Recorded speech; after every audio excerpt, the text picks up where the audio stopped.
former St. Louis police officer, Reddit Hudson, author of the Washington Post op-ed.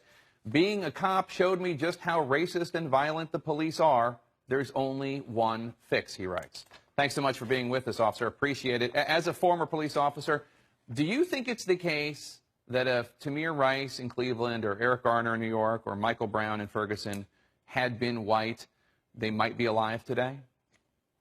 Potentially.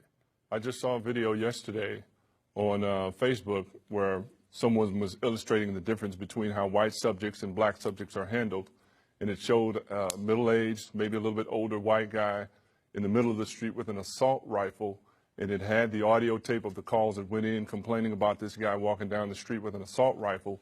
And the police arrived and listened to him for 10 minutes tell them what they would and wouldn't do about him having the assault rifle. Ultimately, they approach him after about 10 minutes. He puts the gun down. They unload the gun, sit down next to him, and begin a conversation. It's not audible what they're discussing, but if that had been Michael Brown, if that had been Eric Garner, if that had been any black man in this country, I believe he would have been fired upon almost immediately, as was tragically 12-year-old Tamir down in Cleveland, where the officers hadn't even exited the vehicle before they opened fire on this kid.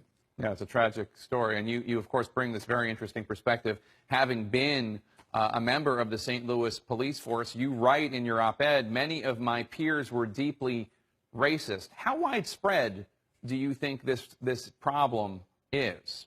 I think it's widespread. I think it's widespread. And early in my career, there was a website that was established called St. Louis Cop Talk. And you could go on that website anonymously, which is very important, without leaving your name, and express any point of view about anything that you wanted to. And largely the dialogue on that site was so racist and vitriolic and angry as it was directed towards the black community in St. Louis that ultimately at some point the site administrator had to shut it down. It's a major problem. And the anger that you see in the streets right now is in no small part due to the fact that you do have officers that bring that racism to the job and the power to act on it. And I don't want to leave you with the impression that it's only white officers that abuse their authority. It is not. You have some black officers that do it, Asian officers, Hispanic. The issue is the abuse of the authority and where it takes place, which consistently is in black and brown communities. Let me give you a very good example of what I'm talking about.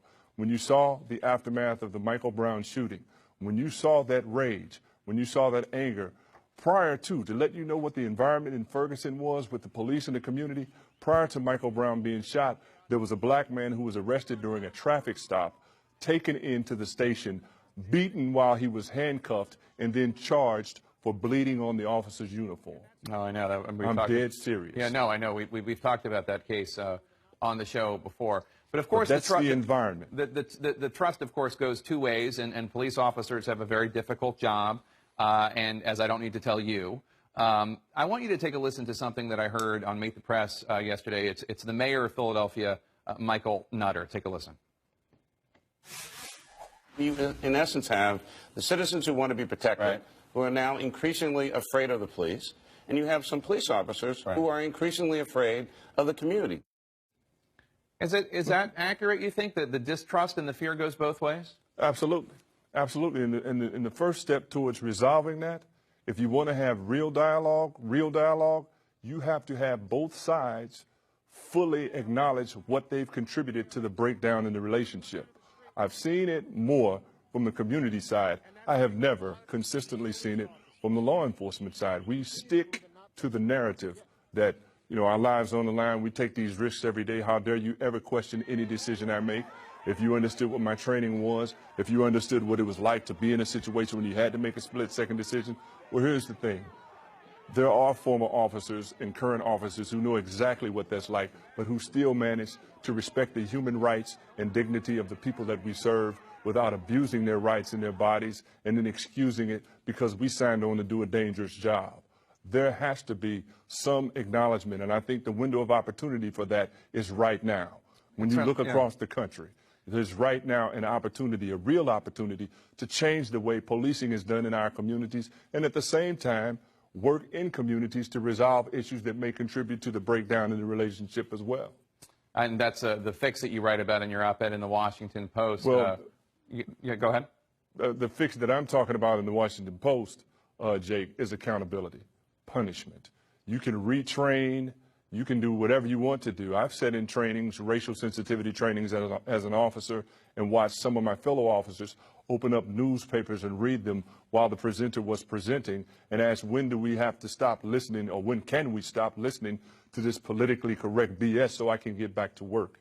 So training is one thing, but if you fail to adhere to it, as in New York City, where the New York Patrol Guide says you will not use chokeholds. Chokeholds include but are not limited to any hold that restricts air to the windpipe or the airways.